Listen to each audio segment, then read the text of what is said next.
우리 서로 인사를 좀 하겠습니다. 말씀을 나누기 전에 이렇게 인사했으면 좋겠습니다. 어제 너무 무더웠는데 살아났잖아요, 그죠? 옆에 있는 분들하고 이렇게 인사합니다. 우리는 존재 이유가 같은 사람입니다. 이렇게 인사해 주시기 바랍니다. 두세 사람 인사해 주시기 바랍니다.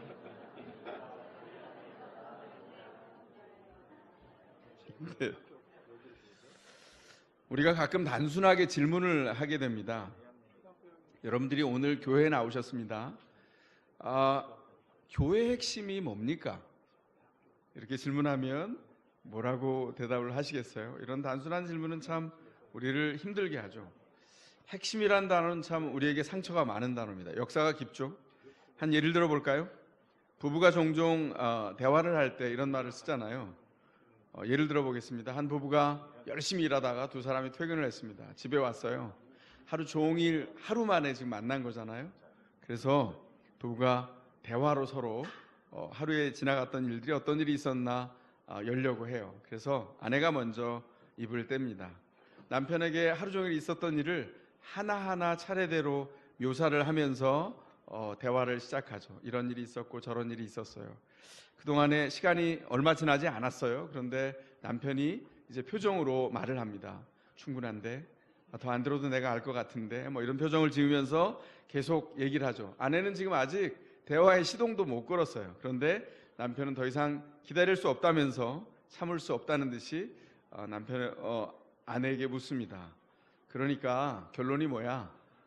이렇게 묻는 거죠. TV 같으면 뭐 아내와 남편을 다루는 다큐였다면 이 장면에서 천둥이 쳤을 거예요. 꽝꽝꽝 짜잔 이러면 그 다음에 뭐죠? 이제 심판이 임하는 겁니다. 아내가 이제 남편을 어떻게 해야 될지 그 다음 장면은 안 봐도 비디오인데요. 왜 이런 일이 생길까요? 흔히 대화할 때 우리가 오래 살았어도 남자와 여자가 차이가 있다는 것을 잘 알지 못하기 때문이죠. 풀어가는 방법이 다릅니다. 여자는 보통 일반적으로 여자들은 사건을 묘사하면서 차근차근 풀어내고 그리고 결론에 도달하는 성향이 있습니다. 남자들은 어떻죠? 남자들은 대화는 풀어내는 게 아니죠. 대화는 정보를 습득하는 겁니다. 그래서 결론을 먼저 알기를 원해요. 그 정보의 최고의 정보, 그 결론을 먼저 알고 나머지가 부연 설명으로 이루어졌으면 좋겠죠. 그러니까 너무 다른 겁니다. 이걸 이해하지 못하면 계속 대화가 어긋나거나 마음을 상하게 하는 일이 벌어지죠. 이걸 이해하면 대화가 조금 수월해질 겁니다. 남녀에 상관없이 어떤 일에나 묘사를 통해서 결론에 이르든 결론을 먼저 알고 정보를 습득한 다음에 부연 설명을 하든 중요한 건 한 가지죠. 뭡니까? 핵심이 무엇인가 하는 겁니다. 다시 한번 묻습니다. 교회의 핵심은 뭡니까? 이게 참 곤란한 건 뭐냐면 너무 익숙하게 알고 있는 것을 단순하게 질문하잖아요. 그럼 대답하기가 매우 곤란해지거든요. 이건 제가 흔히 쓰는 방법 중에 하나입니다. 정말 복잡하면 저는 끝에 가서 단순한 질문을 다시 던져봅니다. 그래서 제가 저에게 상담 오는 분들에게도 얘기해요. 복잡할 때는 단순하게 질문을 던지십시오. 교회가 뭡니까? 그래도 난감하죠. 그럼 제가 질문을 한번 바꿔보겠습니다. 그러면 교회에서 뭐를 빼면 교회가 아닙니까? 교회마다 중요하게 여기는 게 있습니다. 한 예로 들어볼까요? 선교, 굉장히 중요하게 여깁니다. 선교는 중요합니다. 그러나 교회의 궁극적인 핵심은 아닙니다. 놀랍죠? 결론적으로 얘기하면 교회의 핵심은 예배입니다. 왜 선교를 하죠? 예배가 없기 때문에 선교를 하는 겁니다. 하나님을 경배하는 사람들이 준비되지 않았기 때문에 지식을 전달하고 그들에게 복음을 전하고 선교가 이루어지는 것입니다. 그런 의미에서 교회의 궁극적인 목적은 선교가 아니라 예배입니다. 이 시대가 끝날 것입니다. 신약에 있는 사도 바울의 서신에 보면 바울 서신에 공통적으로 등장하는 단어가 이 세상이에요. 이 세상은 사단이 통치하는 세상입니다. 주님이 오시고 구속이 이루어진 다음에 이 세상이 완전히 끝나는 날이 올 겁니다. 그때는 구속받은 수많은 사람들, 셀 수 없는 사람들이 주님 앞에 나와 많은 사람들이 하나님의 보좌 앞에서 경배하면서 주님 앞에 예배하게 될 거예요. 그때는 선교가 더 이상 필요가 없는 때입니다. 영혼의 관점에서 보면 선교는 일시적으로 필요한 겁니다. 그러나 예배는 영원합니다. 예배는 교회의 궁극이고 교회가 존재하는 이유입니다. 교회의 핵심은 예배입니다. 오늘 본문을 통해서 한번 이 예배를 살펴보기를 원합니다. 오늘 본문은 출애굽기 25장에서 31장 사이의 문맥에 존재하고 있습니다. 성경을 볼 때 그 본문을 볼 때 그 앞뒤에 남아있는 문맥을 한꺼번에 보는 게 중요합니다. 이 문맥 안에 어떤 게 나와 있죠? 하나님을 예배하는 방법을 이야기하고 있는데 그 중에서 하나님이 주신 선물을 얘기하고 있어요. 그게 뭡니까? 성막입니다. 하나님이 성막을 선물로 주고 있어요. 성막은 뭘 얘기하고 있죠? 예배라고 하는 것이 교회의 핵심이다라고 하는 걸 이 성막을 통해서 우리에게 전달해 주고 있습니다. 그래서 오늘 본문을 통해서 예배의 세 가지 초점을 함께 나누려고 합니다. 그 첫 번째, 예배는 우주의 창조자이신 하나님을 경배하라는 초청입니다. 주님은 우주를 창조하셨어요. 그런데 그분이 우리 가운데 주님이 경배받을 만하다, 경배하라, 우리에게 초청해 주고 있는 것이 바로 예배라고 하는 것이죠.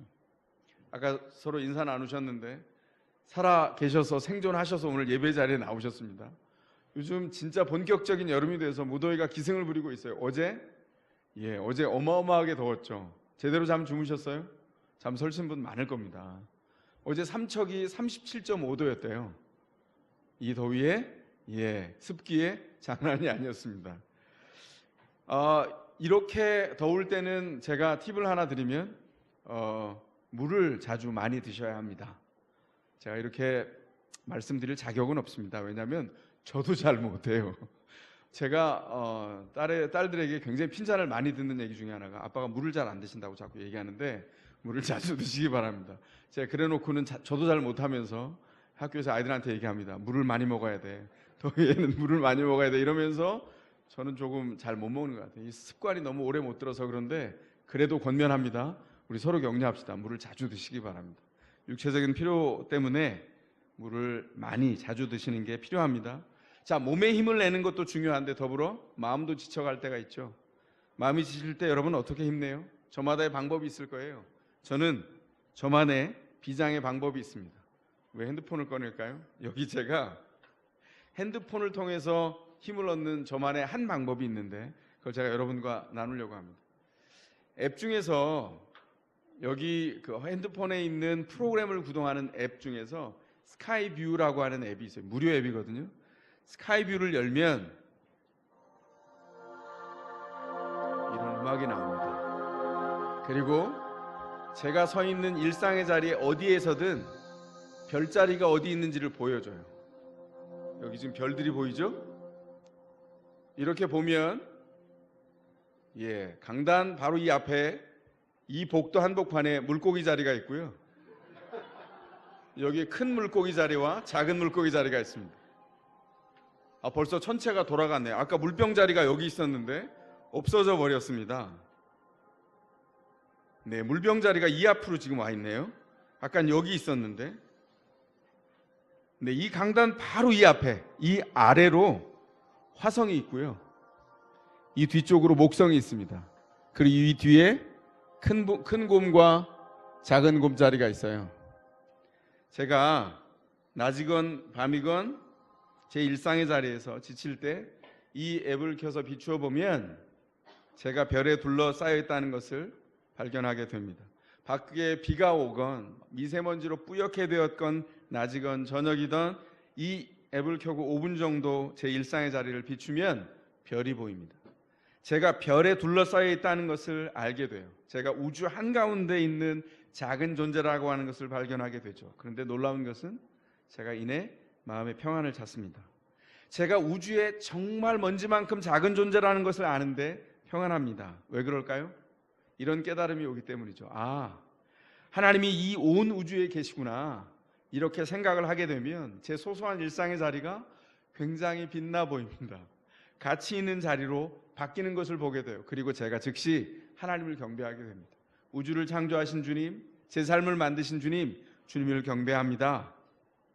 저는 우리가 이 예배 자리에 있을 때 우리가 마치 이 앱을 켠 것과 같다, 그런 생각을 하게 됩니다.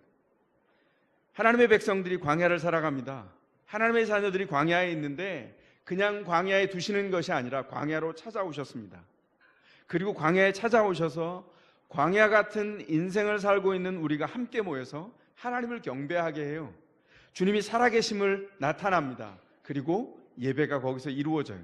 아무것도 없는 우리의 광야 한복판으로 이 조그맣고 쓸쓸해 보이는 정말 보잘것없는 곳에 하나님이 직접 찾아오셔서 하나님의 일을 이루십니다. 뭘 할까요? 창조했던 그분이 우리 삶의 현장에 오셔서 새로운 창조를 이루어내는 거예요. 그리고 우리를 빚어가기 시작합니다. 그게 뭐냐면 예배의 자리입니다. 구원을 뭐라고 말하죠? 구원을 새로 빚는 창조라고 말합니다. 재창조를 구원이라고 말해요. 창조하신 그분이 예배 가운데 우리 가운데 오셔서 광야 같은 우리의 삶의 한가운데 오셔서 우리를 예배를 통하여 새로 빚어내십니다. 그 창조가 이루어지는 현장이 성막이고 그것이 하나님이 우리를 사랑하시는 방법이에요. 그래서 아까 우리 본문에서 읽은 것처럼 너무나 소소하고 자세하고 짜임새 있게 모든 것을 명령해 놓았어요. 성막에 들어가는 모든 비품의 양식들, 널빤지 하나의 규격, 널빤지의 개수, 그걸 어디에 세워야 되는지까지 너무나 소소하고 자세하게. 성막 그 자체가 신의 산에서 보여주신 하나님의 양식대로 이루어져야 된다 이렇게 말합니다. 왜죠? 하나님이 하늘에서 존재하는 그 양식대로 땅에 심기를 원하셨기 때문이에요. 그래서 명령합니다. 여기서 예배해라. 성막은 하늘 성소의 모형입니다. 우리가 예배하는 현장에 하나님이 거기 계셔서 존재하는 것처럼 여기도 계시겠다고 말씀하세요. 우리가 예배를 통해서 뭘 경험합니까? 하늘을 경험합니다. 하나님께서 어떤 방식으로 존재하고 계시는지, 어떻게 다스리는지 우리가 경험하도록 주님께서 기회와 특권을 주신 거예요. 예배를 통해서. 그래서 하나님께서 하늘을 경험하기를 원하세요. 이 예배가 바로 그런 자리입니다. 정말 무질서하게 소음이 많은 우리 삶의 현장에 오셔서 삶의 질서를 회복해 가시고 인생의 목적을 다시 한번 환기시켜 주시고 예배 중에 하나님을 경배하게 하시고 위대한 하나님을 바라보면서 우리의 삶의 목적을 회복합니다. 그리고 질서 있는 삶이 다시 회복돼요. 그래서 예배는 우리 삶에 아주 중요합니다.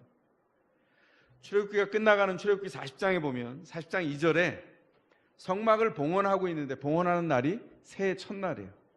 4장 2절에 이렇게 얘기합니다. 이스라엘 백성들이 출애굽해서 50일 만에 시내산에 이르러서 율법을 받고 성막을 받았어요. 그리고 나서 성막을 짜임새 있게 완성하는 데까지 거의 2년 가까이가 걸렸어요. 그래서 성막을 언제 봉헌하냐면 출애굽한 후 2년째 되는 정월 1월 1일에, 그러니까 새해 첫날에 성막을 봉헌하게 합니다. 이게 어떤 의미일까요? 하나님의 백성들이 창조의 첫날에 주님이 이루신 일들이 질서 있게 돌아간 것처럼 나의 백성들은 그의 삶의 현장에 그 첫날, 시간이 시작되는 날 나에게 나와 경배함으로 삶의 질서가 새롭게 되고 그 질서 안에 살 때 하나님이 예비한 복이 주어진다는 거예요. 놀라운 일이죠.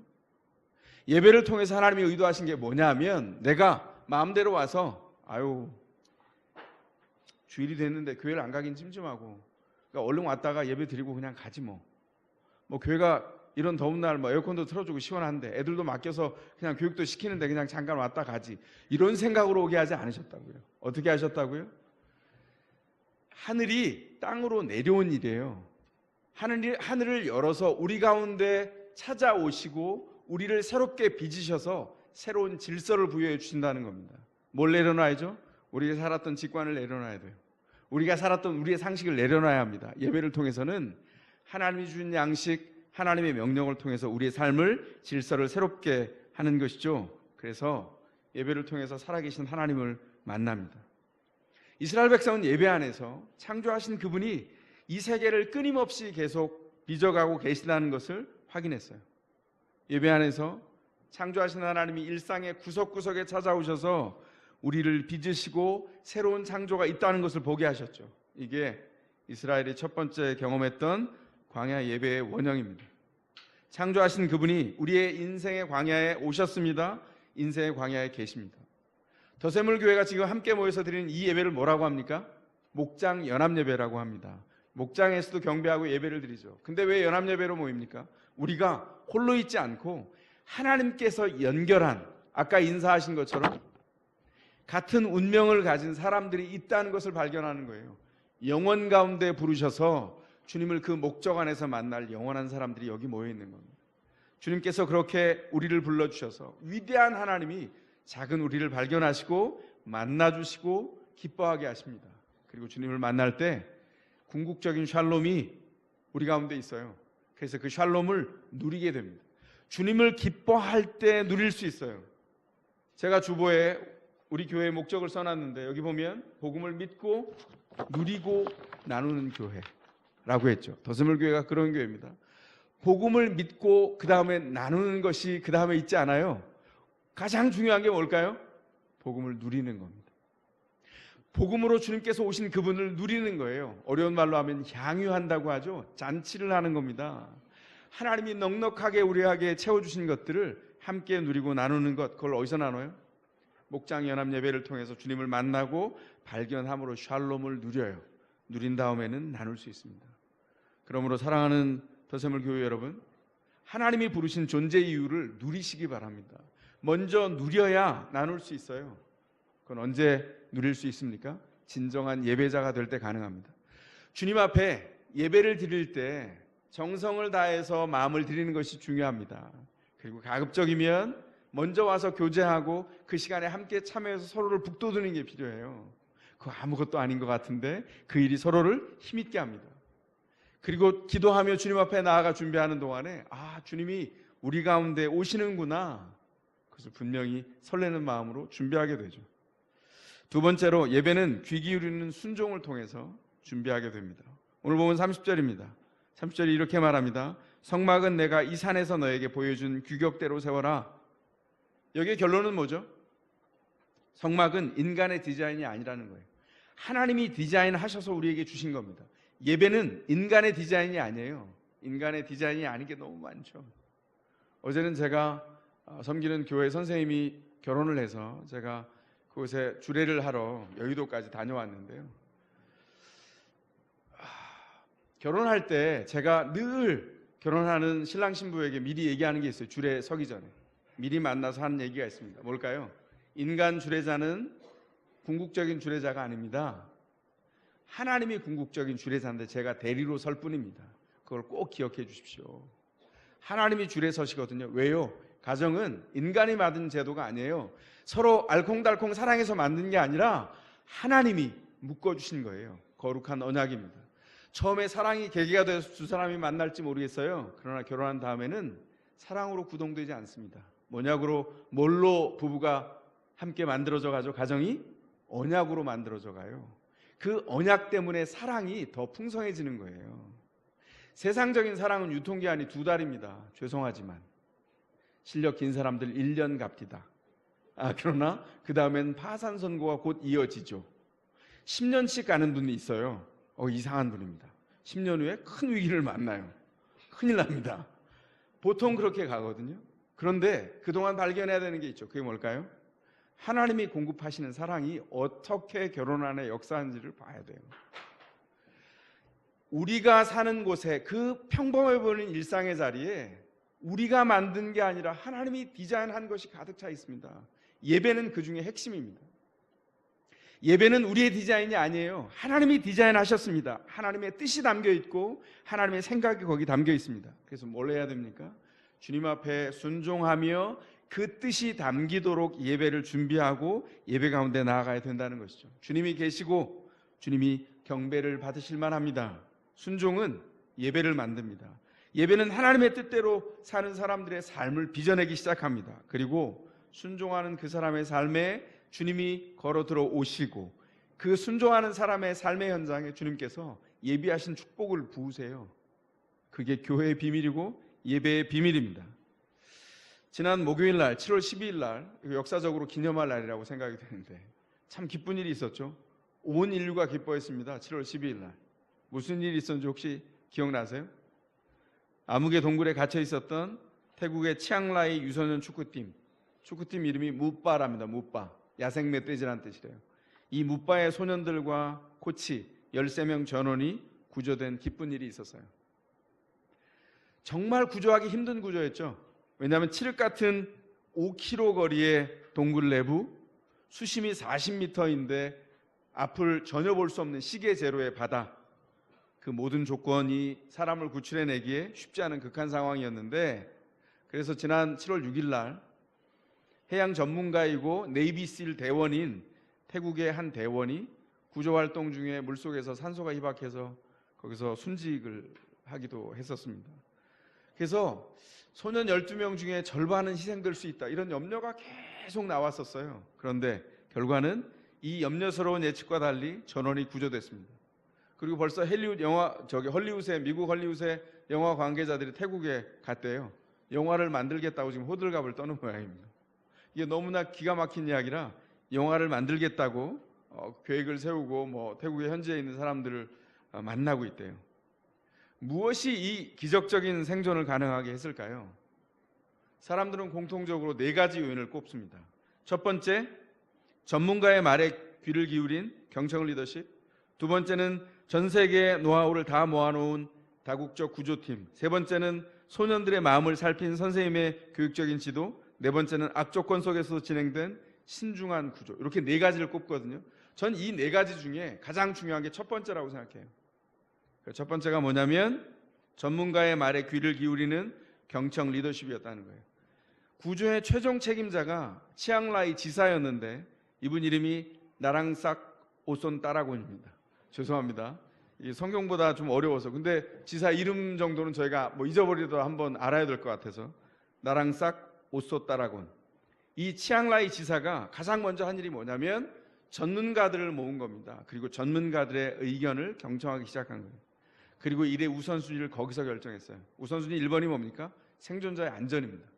이게 간단한 것 같지만 정신없이 언론이 막 난리를 치고 나라가 다 들썩거리고 전 세계가 난리를 칠 때 이 일을 결정하는 사람이 이렇게 우선순위를 정했다는 것은 그렇게 간단하고 평범한 일이 아닙니다. 치앙라이 지사가 잘한 일은 듣는 일이었습니다. 예배 가운데 우리가 굉장히 중요하게 잘 해야 되는 일이 뭘까요? 듣는 일입니다. 주님 앞에 먼저 순종해서 귀를 열고 하나님께서 예비한 것을 우리 마음 가운데 준비해내는 일이에요. 그리고 우선순위의 1번이 무엇인지를 결정하는 겁니다. 우리 삶의 우선순위 1번이 무엇입니까? 예배입니다. 교회 나와서 어떤 분들이 이렇게 말하세요. 교회 나와서 봉사를 열심히 하면 자녀들이 잘 큰다. 도세물교회는 그거 지지하지 않습니다. 교회 나와서 열심히 성사해 가는 일을 지지합니다. 그러나 그 교회가 꽃피우는 곳은 바로 이 자리가 아니라 일상의 자리예요. 그러려면 뭘 해야 된다고요? 우선순위를 정하기 위해서 길을 열고 들어야 합니다. 제가 이 말씀 드릴 때 여러분 안에 이런 생각이 들지 모르겠어요.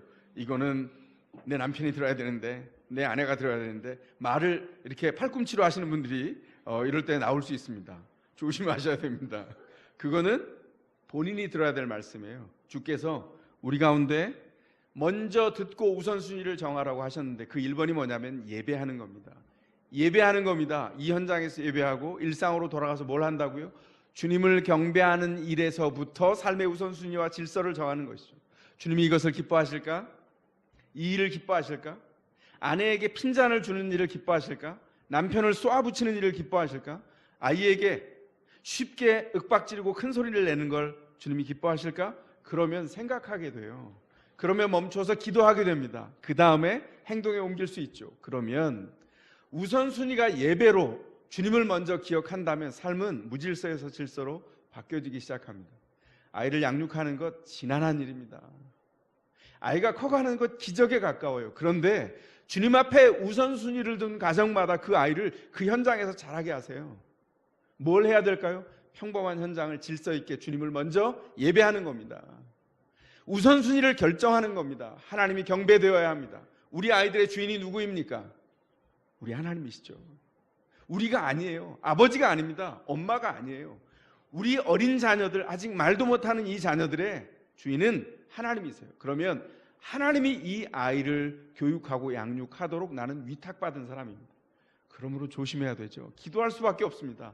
어떻게 키울까? 어떤 말을 할까? 말도 조심해야 됩니다. 부모님이 늘 이렇게 말하고 살았죠. 저는 고향이 충청도인데 우리 부모님 세대는 다 우리 집이나 어디나 다 가도 똑같은 말을 다 했어요. 아주 큰 욕인데 요즘 사람들은 잊어버렸죠. 그러면 이런 육실을 이런 말씀을 하셨어요. 나 그게 무슨 말인지 몰랐어요. 그냥 부모님이 사랑하셔서 하시는 말씀이구나 이렇게 생각했습니다. 나중에 지나보니까 끔찍한 말이더라고요. 근데 왜 그런 말이 입에 뱉는지 몰라요. 우리도 그렇게 배웠으니 나도 자녀에게 톡톡히 갚아주겠다 이런 부모 없죠? 큰일 납니다. 어떻게 할까요? 언어를 조심해서 써야 돼요. 아이들에게 우선순위가 하나님이라면 아이들에게 하는 말, 아이들을 세워가는 모든 것이 달라질 겁니다. 먼저 귀 기울여 들어야 우선순위가 결정됩니다. 제가 마음에 간직하고 있는 굉장히 중요한 실제 미국에서 일어난 이야기 하나가 있는데 나누려고 합니다. 미국에서 어떤 이가 차를 몰고 가고 있다가 그만 차가 퍼져버렸어요. 길을 가는 중에 너무 급한데 차가 퍼졌습니다. 연기가 피어오릅니다. 그러면 차를 세우고 운전자들이 보통 가장 처음 하는 일이 뭐죠? 시동을 끄고 차에서 내려서 본넷을 엽니다. 다 그렇습니다. 그런데 차를 알아서 여는 게 아니라 불안해서 이건 해야 될 것 같아서 문을 열죠.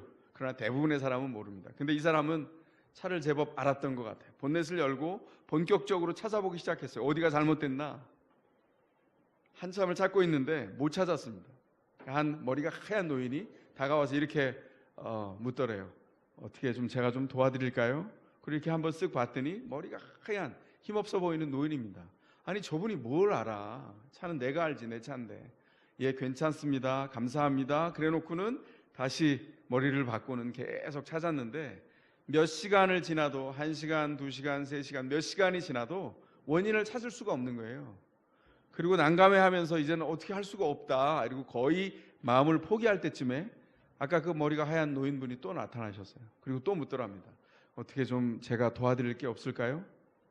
이제는 자기가 할 수 있는 일이 없으니까 마음으로 포기했어요. 그래서 그러면 한번 해주시죠.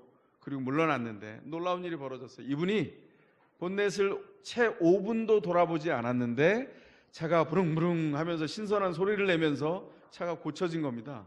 다시 차가 정상으로 돌아왔어요. 이 노인이 누군지 아세요? 그 차는 그 당대 포드사에서 생산된 차였는데 이 노인은 그 자동차를 발명하고 포드 자동차 회사를 창립한 헨리 포드라고 하는 사람이었습니다. 제가 이 이야기를 읽으면서 제 삶을 돌아봤어요. 자신이 만든 자동차를 누구보다 헨리 포드가 더 잘 알았던 거죠. 그래서 자신이 고쳐주겠다고 한 겁니다. 그리고 5분도 안 돼서 고칠 수 있었어요. 왜 우리가 하나님께 순종함으로 귀를 기울입니까? 왜 귀 기울여 예배 가운데 참여합니까? 왜냐하면 그분이 우리를 만드셨기 때문입니다. 우리가 우리 인생을 누구보다 잘 안다고 생각해요. 그런데 이게 고장이 나죠. 언제 고장 납니까? 인생의 전반전, 후반전 중에 후반전에 딱 들어올 때 고장 나요. 뭘 알게 되죠? 전반전에 몰랐던 후반전에 잘 알게 된 것 중에 하나가 뭡니까? 내가 할 수 있는 일보다 할 수 없는 게 훨씬 더 많다는 것을 알게 되죠.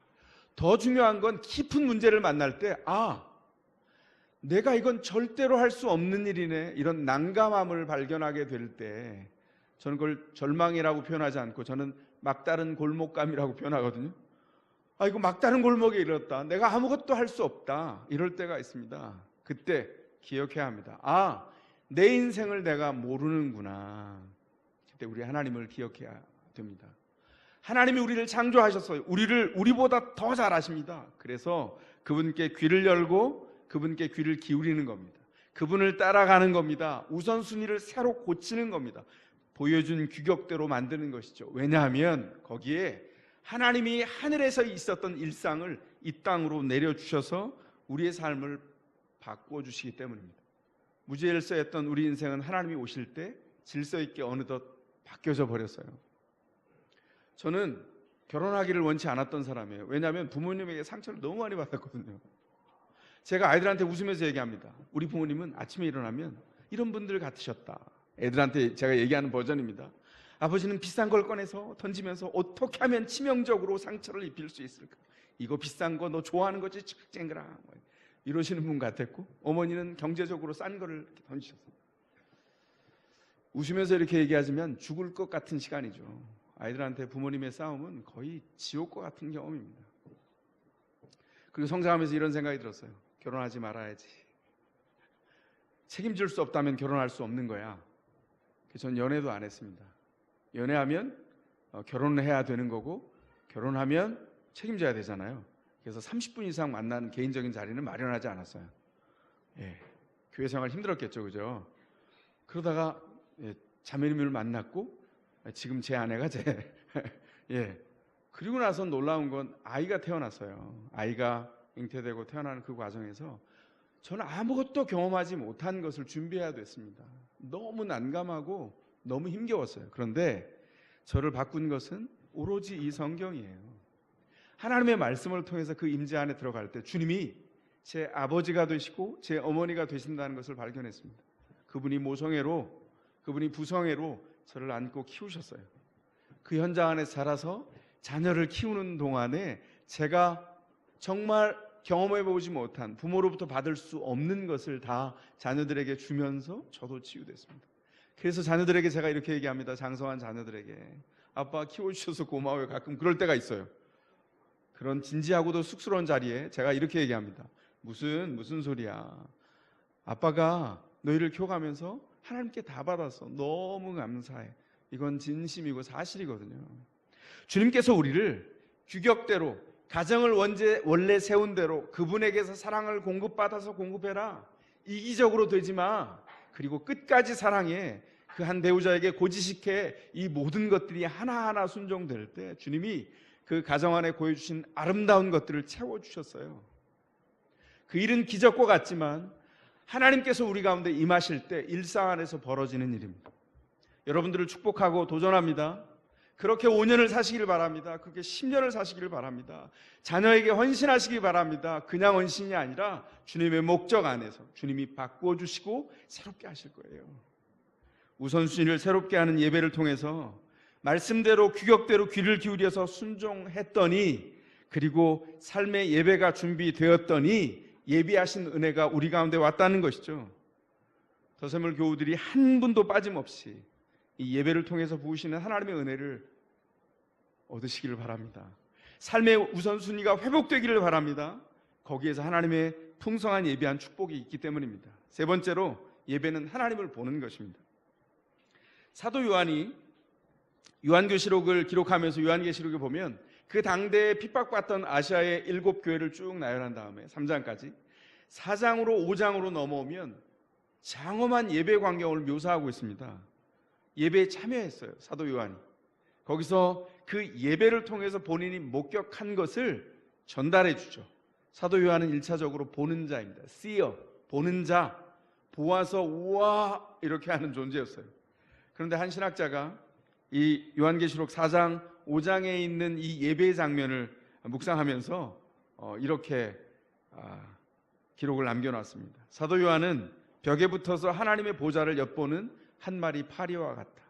제가 이 장면을 읽으면서 웃음을 터뜨리면서 그림이 확 그려졌어요.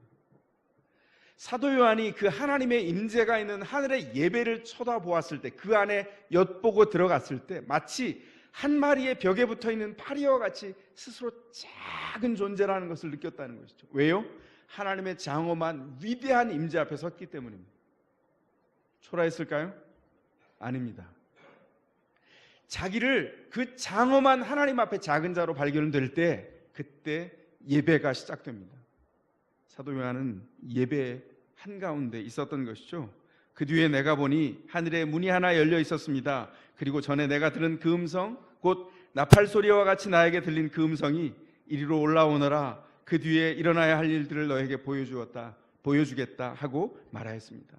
요한계시록 4장 1절의 말씀입니다. 이게 무슨 말씀입니까? 예배를 통해서 살아계신 하나님을 봅니다.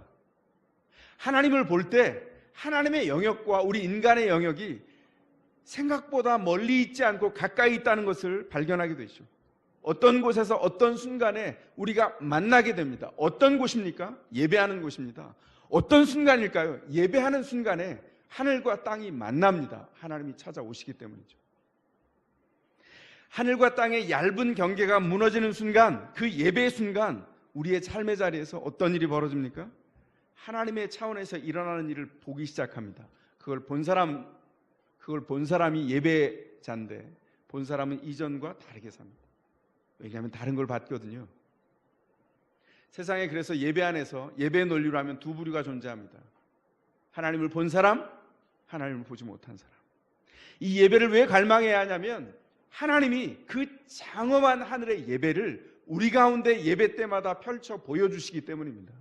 왜 우리가 그걸 못 보죠? 주님 앞에 집중하지 않기 때문입니다. 왜 그걸 못 보죠? 우리가 죄 가운데 끙끙대면서도 주님을 바라보지 않기 때문입니다. 우리가 성찬을 나눌 텐데 성찬의 원칙이 있습니다. 세례를 받은 사람만 성찬에 참여해요. 근데 세례를 받은 사람 중에 죄 가운데 끙끙대면서 그 성찬에 참여하지 못하는 존재가 있습니다. 그런 분들이 계세요. 제가 제 스승님을 통해서 얻은 은혜가 뭐냐면 그럴 때 이렇게 말씀하셨어요. 여러분 중에 세례를 받았으나 예수를 믿은 믿음이 있으나 아직 세례받지 못한 분은 교회의 질서를 위해서 세례의 잔을 받지 마시기 바랍니다. 그런데 세례를 받은 분 중에 죄 가운데 끙끙대면서 그 죄의식 때문에 이 성찬을 나는 도저히 받을 수 없어, 주님의 몸을 받을 수 없어, 이런 고통과 애통하는 가난한 마음이 있는 분이 계시다면 그분들에게 권면합니다. 잔을 받으십시오. 떡을 누리십시오. 하나님께서 여러분을 새롭게 하실 겁니다. 그것이 주님 앞에 서는 우리의 모습이에요. 죄를 끙끙대기 때문에 하나님의 일하심을 보지 못하는 것이 아니라 그 죄를 끙끙대는 일을 하나님께 나아가 하지 못하기 때문에 예배에 참여하지 못하는 것입니다. 여러분 축복합니다. 예배에 몸만 오지 마시고 여러분의 마음과 영혼을 들여서 주님을 만나십시오. 매 순간이 너무나 소중한 시간입니다. 아이들 키우면서 그런 생각 안 드세요? 아이들 잠깐 큽니다. 아이들 잠깐 커요. 이런 생각 드시죠? 아이고 목사님 몰라서 그렇지 한번 키워보세요. 우리 애가 얼마나 잠을 못 자게 해요, 어린아이가. 그런데 죄송해요, 결론만 말씀드려서 아이들 눈 깜짝할 사이에 큽니다. 눈 깜짝할 사이에 커요. 중요한 건 뭐냐면 그 사이에 그 순간순간을 영원 가운데서 아이를 만나야 돼요. 우선순위가 바뀌면 그렇게 할 수 있어요. 하나님께서 나를 만나 주신 것처럼 이 아이를 나를 통해서 만나게 하실 텐데 이 순간은 짧은 순간이 아니라 영원으로 가는 너무 중요한 순간인 거예요. 아이의 대화, 아이와 함께 칭얼대는 소리를 듣는 것, 아이가 코가 막혀서 끙끙댈 때 엄마가 해주는 것들이 있죠. 저는 제 아내에게 무릎 꿇었어요. 그날 처음 본 장면인데 큰아이가 어렸을 때 코가 완전히 막혀서 노란 코가 나와서 파래졌습니다. 노란 코가 조금 지나면 파래지잖아요. 근데 그게 뭐 아이스크림도 아니고 슈크림도 아닌데 그거를 입을 대더니 빨더라고요. 그래서 제가 이건 뭐지? 그래서 제가 무릎 꿇었습니다. 저 모성애를 어쩌면 좋냐. 하나님이 우리 가운데 그렇게 오셨다고요. 우리를 통해서 그렇게 가기를 바라신다고요. 우리가 뭘 해야 한다고요? 하나님을 보아야 합니다. 주님이 그 큰 사랑 우리를 사랑하셨다면 남편이 끙끙대는 것이 문제입니까? 사실은 내가 문제예요. 내가 주님 앞에 일어서지 못하기 때문에 남편의 연약함을 품지 못하는 것이죠. 아내가 문제입니까? 아니, 제가 문제인 거죠. 왜냐하면 아내가 끙끙대는 문제를 제 문제로 여기지 않고 이기적인 자리에 머물러 있기 때문에 함께하지 못하는 겁니다. 우린 다 부족하죠. 그러나 주님을 보기 시작할 때 우리의 삶의 모든 영적인 기관들이 열리고 그 일을 할 수 있는 용기를 주시고 실행할 때 그 일의 열매도 허락해 주십니다. 예배는 보기 위하여 우리를 초청한 자리입니다. 예배는 보는 자가 누리는 것입니다. 주님께서 하늘에서부터 오게 하신 모든 역사를 우리의 이 현장에서 보게 하시고 광경을 볼 때 우리가 와 하고 탄성을 내지르게 되죠. 하나님의 은혜를 느끼는 순간입니다. 그것 때문에 우리가 사는 거죠. 여러분 혹시 경이로운 순간을 느낀 적 있어요? 믿음 안에서도 많죠. 일상의 현장에서는 어땠습니까? 저 한 20년 전쯤에 아마 20년 더 됐군요. 제가 미국에 처음 공부하러 갔을 때 이 촌놈이 미국에 처음 도착해서 얼마 안 됐어요. 공부하다가 지쳤는데 한 집사님이 그러시더라고요. 여름인데 휴가는 없나요? 학생이 휴가가 어디 있어요? 도서관에서 지낼까 이러고 있는데 같이 가시죠 이래가지고 그랜드 캐년을 같이 가기로 했습니다. 근데 제가 어리버리해가지고 미국이 얼마나 넓은지도 몰라서 뉴욕에 있는 친구에게 미국 가면서 그랬어요. 친구야 만나자. 나 미국 가. 곧 만나자. 어디로 오는데? LA. 여기 뉴욕인데. 끝에서 끝이에요. 나중에 참 어리석은 쟤를 발견했는데 그때 몰랐어요. 뭐 미국인데 뭐 그냥 만나는 거지 이렇게 생각한 거죠. 그랜드 캐년을 간다 그래서 제가 그 다음에 요거 그 다음 경험이거든요. 그러니까 조금 제가 지혜로워졌을 거 아닙니까? 그래서 물었어요. 여기서 얼마나 멉니까? 집사님이 이렇게 대답하셨어요. 그냥 조금 가면 있습니다. 제가 그 말만 믿고 같이 차를 타고 가는데 가도 끝이 안 나와요. 아니 그랜드 캐년은 어디 있는 거야? 8시간을 쉼 없이 달려갔더니 해가 뉘어뉘어졌습니다. 피곤하기 짝이 없고요. 아니 지금 가서 거기 뭐 얼마나 대단한 게 있다고, 뭘 본다고 이 고생을 하면서 뭘 볼 게 있다, 여기 왔나, 마음에 이렇게 좀 불평이 투덜투덜거리면 이렇게 막 올라올 때 도착했어요. 그랜드 캐년의 가장 유명한 데가 그랜드 뷰잖아요. 그 그랜드 캐년 이렇게 사진에 나와 있는 딱 그 광경입니다. 근데 사진과 다르더라고요. 거기 올라가서 해 지기 전 딱 30분 남았어요. 올라가서 보는 순간 저도 모르게 우와 이러고 말았습니다. 석양에 햇살에 반사된 그 수천 년의 지층이 반사하면서 나에게 말을 걸고 있는 거예요. 봐라, 하나님의 솜씨를, 이렇게 말을 하는데 제가 너무 경이로운 거예요. 8시간 달려온 피로가 그 30분 동안 다 사라져 버렸습니다. 아, 8시간 달려와서도 아깝지 않구나. 그리고 30분 동안 보고 이제 어두워졌어요. 제가 발을 떼서 옮기기가 어려웠습니다. 그 경의가 저를 사로잡아서 한참 동안 보고 있다가 돌아왔는데 그 기억이 저에게 계속 남아 있습니다. 자연의 아름다움도 우리를 이렇게 경이롭게 합니다. 그러나 하나님의 살아계심을 보는 자가 되어서 주님 앞에 예배로 참여할 때 주님은 그 경의로 우리를 이전으로 돌아갈 수 없는 하나님의 사람으로 힘있게 우리를 만들어 놓으실 겁니다. 그게 뭐라고요? 그게 예배라고요. 우리에게 허락한 궁극적인 예배가 바로 우리에게 그렇게 주어져 있습니다. 여러분, 하나님께서 예배를 통해서 우리에게 이렇게 역사해 주십니다. 한없이 작은 우리 존재를 발견할 때, 크신 하나님을 만날 때 기쁨을 누리고 예배가 시작되게 하죠. 그리고 예배를 통해서 우리를 인생을 새롭게 빚어가시고 새롭게 세워가십니다. 예배, 교회는 하나님 앞에 이 예배를 통해서 세워져 갑니다. 그러므로 교회의 핵심은 예배입니다. 더세멀 식구들이 예배하는 이유가 뭐죠? 예배가 우리 삶의 핵심이고 예배가 우리 존재의 이유이기 때문입니다. 그래서 하나님이 예배를 통해서 공동체를 세우세요. 개인을 세우실 뿐만 아니라 공동체를 세우셔서 성막의 널빤지처럼 서로 잇대어서 서로 연결되어서 교우들이 서로 사랑하고 세워져 가도록 만들어 주시죠. 우리가 주님을 기억하고 언약 속에 깃들게 하신 주님의 사랑을 마음에 고이게 하고 기억하는 동안에 주님이 우리를 안아주시는 것을 느끼게 되죠. 그 사랑이 우리 안에서 응결되어서 우리의 잔치가 시작됩니다. 복음을 누리기 시작하죠. 그리고 누군가 목원과 함께 서게 될 때 그에게 그 사랑을 나누어 주어서 잔치가 계속되게 합니다. 그래서 예배할 때 우리가 발견하는 게 뭐예요? 아까 우리가 인사했잖아요.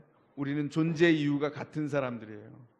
그 존재 이유가 같기 때문에 우리가 일상의 현장에서 우리에게 주어진 부르심대로 사는 겁니다. 여러분들이 오늘 예배하고 이곳을 떠나서 이제 일상의 현장으로 또 한 주간을 돌아갈 거예요. 그곳은 어디죠? 파송된 현장이에요. 아무것도 변화되지 않을 것 같은 현장. 아까 봉성문 현장님께서 은혜 나눔을 해주셨는데 그렇게 감격스럽게 배웠는데 삶의 현장으로 돌아왔더니 아무것도 바뀐 게 없어요. 예, 그게 성장의 시작입니다. 아무것도 바뀐 것이 없는 그 현장에 우리에게 도전하시는 게 있어요. 뭐죠? 너희가 그 현장에 들어가 생명으로 바꾸어 내라. 잔치를 준비해라. 잔치를 누려라. 먹고 마셔라. 그리고 이웃들을 초청해서 그 생명을 나누어 주라. 우리에게 말씀하신 현장이 그 현장입니다. 우리의 직장의 현장 녹록하지 않죠. 아까 우리 형제님 은혜 나눔 해주신 것처럼 지역을 옮겨왔어요. 아는 사람이 한 사람도 없습니다. 이직을 했습니다. 직장에 아는 사람이 한 사람도 없어요.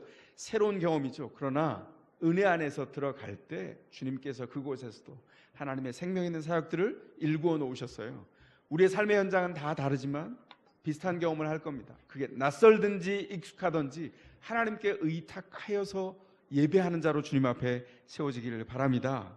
그러면 주님께서 예배해 놓으신 이 예배를 통하여서 우리를 축복하시고 인도해 가실 겁니다. 마지막으로 히브리서가 우리를 안내하는 예배의 권면을 들으면서 말씀을 맺겠습니다. 히브리서 10장 23절에서 25절입니다. 또 우리에게 약속하신 분은 신실하시니 우리는 흔들리지 말고 우리가 고백하는 그 소망을 굳게 지킵시다. 그리고 서로 마음을 써서 사랑과 선한 일을 하도록 격려합시다. 어떤 사람들의 습관처럼 우리는 모이기를 그만하지 말고 서로 격려하여 그날이 가까워 오는 것을 볼수록 더욱 힘써 모입시다. 아멘. 이 시간 가능하신 분들은 그 자리에서 조용히 일어나시기 바랍니다. 하나님 앞에 우리를 예배자로 불러주신 그 영광을 기억하면서 우리의 일상의 우선순위를 다시 쓰며 주님 앞에 나아가기를 원합니다. 주님, 우리에게 소원이 하나 있습니다. 우리가 예배자로 주님 앞에 발견되도록 역사하시고 인도하여 주소서.